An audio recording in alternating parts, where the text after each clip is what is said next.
ونصلي ونسلم على رسوله الكريم أما بعد فأعوذ بالله من الشيطان الرجيم بسم الله الرحمن الرحيم إن الله وملائكته يصلون على النبي يا أيها الذين آمنوا صلوا عليه وسلموا تسليما اللهم صل على سيدنا محمد وعلى آل سيدنا محمد وبارك وسلم علیہ۔ حضرت محترم، آج منگل ہے اور آج ہمارا درس فقہ ہے۔ پچھلے درس فقہ میں ہم نے کفریہ کلمات اور احکام مرتد کا بیان پڑھا۔ آج بھی یہی موضوع ہے اور آج ہم پڑھیں گے مرتد سے متعلق چند فقہی احکام۔ مرتد کہتے ہیں جو اسلام سے پھر جائے، اس کے بارے میں چند فقہی احکام۔ مرتد مسلمان ہو گیا، اب یہ سوال ہے، مرتد مسلمان ہو گیا، اب ارتداد سے پہلے جو عبادات ادا کی تھیں کیا ان کو دوبارہ ادا کرنا ہوگا؟ اور جو عبادات ارتداد سے پہلے قضا ہو گئی تھیں، مرتد ہونے سے پہلے جو اس نے نہیں ادا کی تھیں، کیا ان کی ادائیگی اب بھی لازم ہے؟ یہ سوال ہے۔ تو زمانہ اسلام میں جو کچھ عبادات قضا ہو گئیں، کسی نے نماز چھوڑ دی، روزہ فرض تھا وہ نہیں رکھا، حج فرض تھا وہ نہیں کیا، تو جو عبادات قضا ہو گئیں اور ادا کرنے سے پہلے مرتد ہو گیا، پھر مسلمان ہوا تو ان عبادات کی قضا کرے۔ یعنی جو اس نے پہلے نہیں ادا کی تھی، نماز قضا کی، مرتد ہوا، دوبارہ پھر اس نے کلمہ پڑھا، اب نماز اسے قضا کرنا پڑے گی۔ اگرچہ اور جو ادا کر چکا تھا اگرچہ ارتداد سے باطل ہو گئی مگر اس کی قضا نہیں۔ البتہ اگر صاحب استطاعت ہو تو حج دوبارہ فرض ہوگا۔ اب جو اس نے نمازیں ادا کر لی تھیں حالت اسلام میں، پھر مرتد ہو گیا، دوبارہ کلمہ پڑھا، اب ان کی قضا نہیں۔ ہاں، اگر حج کیا تھا مرتد ہونے سے پہلے، مرتد ہو گیا، پھر دوبارہ اسلام نے آیا، اب اگر طاقت ہے تو حج دوبارہ فرض ہوگا۔ مرد نے کفر قطعی کیا، اس کے نکاح کا کیا حکم ہے؟ یہ سوال ہے۔ کفر قطعی کہتے ہیں کہ جس پر کوئی شک نہ ہو کفر کا، قرآن و حدیث سے واضح ہے کہ اس نے یہ بات کہی تو وہ کافر ہو گیا، تو اب اس کے نکاح کا حکم کیا ہے؟ اگر کفر قطعی ہو تو عورت نکاح سے نکل جائے گی۔ ٹھیک ہے جی، کسی نے کفر کیا، پکا کفر کیا، تو عورت سے نکاح ٹوٹ گیا۔ پھر اسلام لانے کے بعد اگر عورت راضی ہو تو دوبارہ اس سے نکاح ہو سکتا ہے، ورنہ عورت جہاں پسند کرے وہ نکاح کر سکتی ہے۔ اس کا کوئی حق نہیں کہ عورت کو دوسرے کے ساتھ نکاح کرنے سے روک دے۔ اور اگر اسلام لانے کے بعد عورت کو بدستور رکھ لیا، دوبارہ نکاح نہ کیا تو قربت زنا ہوگی اور بچے ولد الزنا ہوں گے۔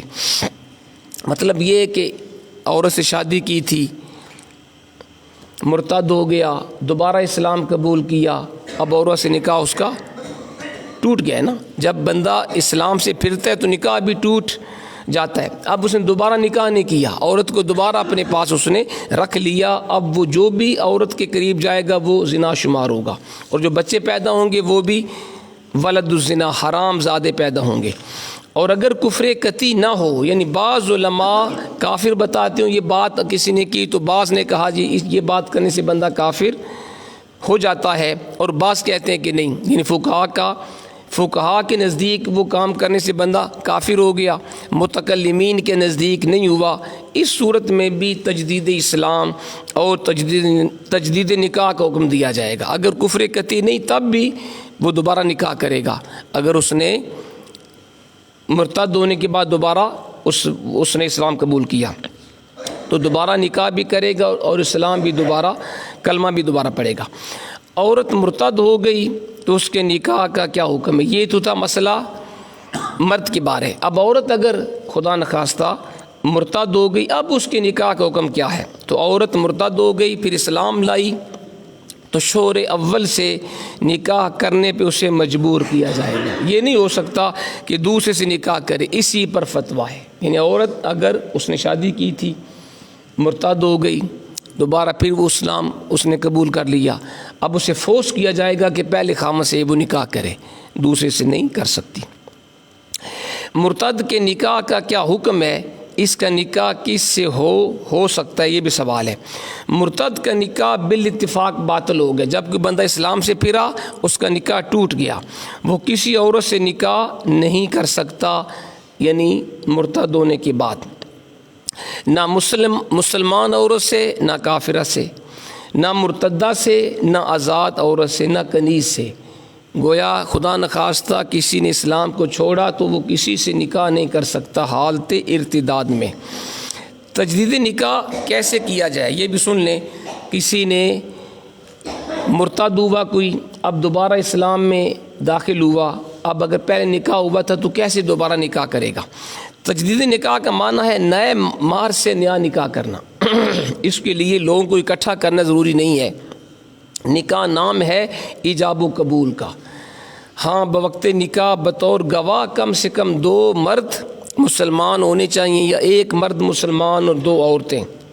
تو گویا نکاح کے اندر برات بھی شرط نہیں ہے، خطبہ نکاح بھی ضروری نہیں ہے، ایجاب و قبول ہوتا ہے۔ مرد کہے عورت کو میں نے آپ سے نکاح کیا، عورت کہے میں نے قبول کیا، اور 2 گواہوں کے سامنے وہ کہیں نکاح ہو گیا۔ خطبہ نکاح شرط نہیں بلکہ مستحب ہے۔ اگر خطبہ کسی کو یاد نہیں ہے نکاح کا خطبہ تو اعوذ باللہ اور بسم اللہ کے بعد سورہ فاتحہ بھی پڑھ سکتے ہیں، نکاح تب بھی ہو جائے گا۔ کم از کم 10 درہم حق مہر ہونا چاہیے، یہ مسئلہ بھی سن لیں۔ کم سے کم 10 درہم حق مہر ہونا ضروری ہے۔ 10 درہم کا معنی ہے 2 تولے 7.5 ماشا چاندی ہو، 2 تولے 7.5 ماشا چاندی، یا موجودہ وزن کے حساب سے 30 گرام 618 ملی گرام چاندی، یا اس کی رقم اتنا مہر واجب ہے جی۔ تو یہ چاندی کی اگر آپ قیمت معلوم کر لیں تو 2 تولہ اور 7.5 ماشے چاندی کم سے کم حق مہر ہے، اس سے کم حق مہر جائز نہیں ہے۔ مثلاً آپ نے پاکستانی 786 روپے ادھار میت کی نیت کر لی، مہر کی نیت کر لی، یعنی اگر 786 روپے بنتے ہوں کم سے کم 10 درہم کے، تو آپ نے شادی کی کسی نے اور اس نے کہا جی میں اند طلب آپ کو دوں گا، مگر یہ دیکھ لیں کہ جو پیسے ہیں وہ مذکورہ چاندی کے برابر ہونے چاہیے، ٹھیک ہے جی، اس سے کم نہ ہو۔ تو اب مذکورہ گواہوں کی موجودگی میں آپ ایجاب کریں، یعنی عورت سے مرد کہے کہ میں نے 786، آج کل تو خیر نہیں، آج کل تقریباً کم سے کم 7-8 ہزار روپے بنتا ہے اندازاً، تو مرد کہے اگر اس نے اسلام سے پھرا، دوبارہ اسلام لایا، اب اگر عورت سے وہ دوبارہ نکاح کرنا چاہتا ہے تو کم سے کم 7,000 روپیہ حق مہر رکھے، اور پھر کہے جی میں نے آپ سے نکاح کیا، اور عورت کہے میں نے قبول کیا، تو نکاح ہو گیا دوبارہ۔ یہ بھی ہو سکتا ہے کہ عورت ہی خطبہ نکاح پڑھے یا سورہ فاتحہ پڑھ لے اور ایجاب کرے۔ اب یہ بھی صورت ہے کہ عورت کہے مرد کو کہ میں نے آپ سے نکاح کیا، مرد کہے میں نے قبول کیا، اس صورت میں بھی نکاح ہو گیا۔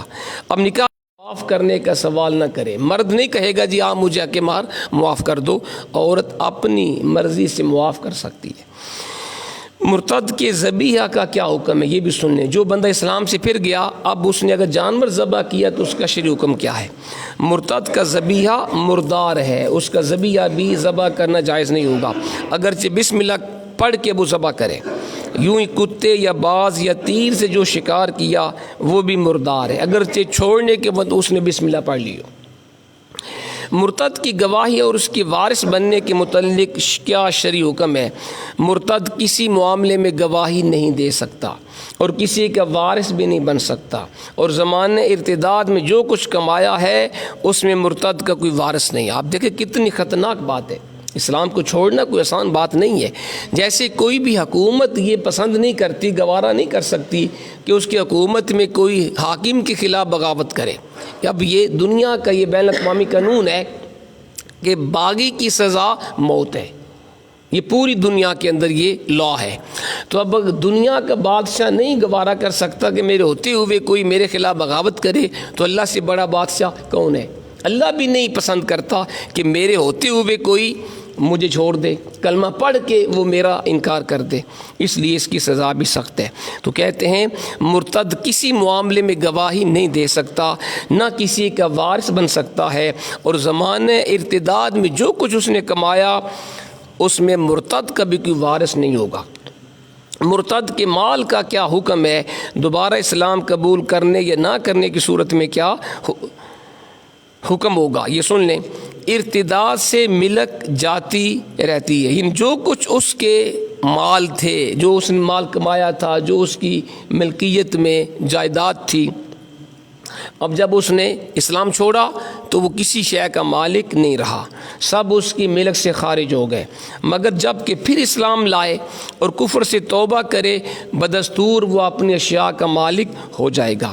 اور اگر کفر ہی پر وہ مر گیا، استغفر اللہ، یا دار الحرب چلا گیا، دار الحرب کہتے ہیں جہاں پہ کفار کی حکومت ہو، اسے کہتے ہیں دار الحرب، تو کہ بندہ اسلام سے پھرا، پھر وہ کفر کے اوپر ہی وہ مر گیا، دوبارہ اسلام قبول نہیں کیا، یا دار الحرب میں یورپ کنٹری میں چلا گیا، تو زمانہ اسلام کے جو کچھ اموال ہیں ان سے پہلے ان قرضوں کو ادا کریں گے جو زمانہ اسلام میں اس کے ذمہ تھے، اس سے جو بچے وہ مسلمان وہ رسا کو ملے گا، اور زمانہ ارتداد میں جو کچھ کمایا اس سے زمانہ ارتداد کے قرض ادا کریں گے، اس کے بعد جو بچے وہ فے ہے۔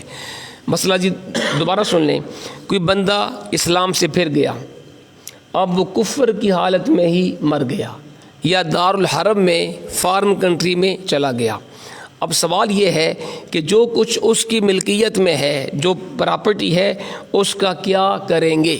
تو شرعی حکم یہ ہے کہ دیکھیں گے اگر اس نے کسی کا قرضہ دینا ہے تو اس کے مال میں سے قرضہ دیا جائے گا، اور جو بچے گا اس کے وراثت سے قرضہ دینے کے بعد وہ اس کے مسلمان وہ رسا کو ملے گا، اور زمانہ ارتداد میں مرتد ہونے کے بعد جو اس نے کمایا پھر دیکھا جائے گا کہ اس دوران اگر اس نے کسی سے قرضہ لیا تھا تو پہلے قرضہ کو دیا جائے گا، اور اگر جائیداد بچ گئی تو مال فے میں وہ دے دی جائے گی، وہ مال فے شمار ہوگا، یعنی وہ بیت المال میں جمع کروا دیا جائے گا۔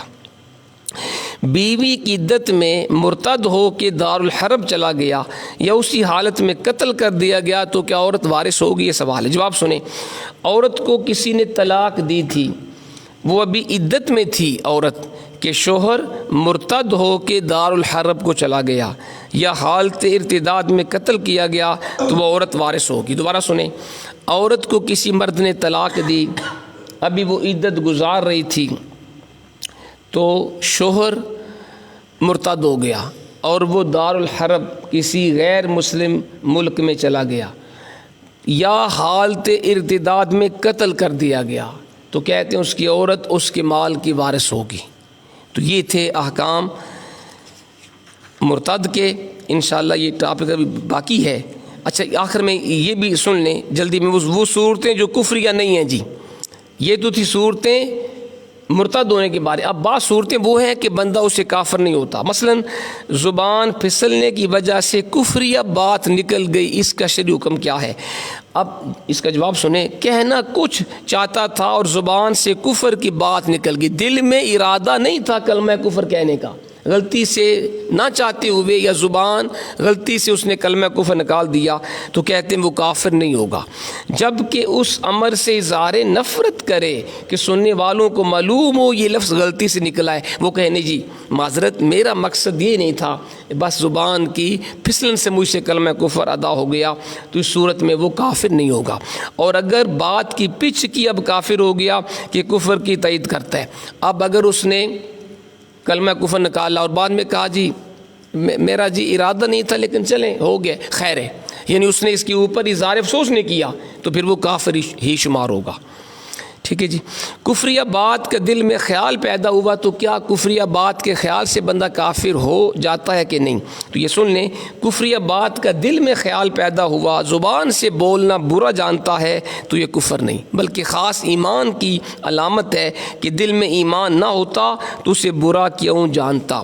تو محض اپنے دل میں کفریہ سوچنے سے یا کفریہ کام کا خیال لانے سے بندہ کافر نہیں ہوتا جب تک وہ کفریہ بات نکالے نہیں۔ تو دل میں اگر کوئی برا خیال بھی آ جائے، جب تک عمل نہیں کرے گا اس کے اوپر گناہ نہیں لکھا جائے گا۔ اللہ تعالیٰ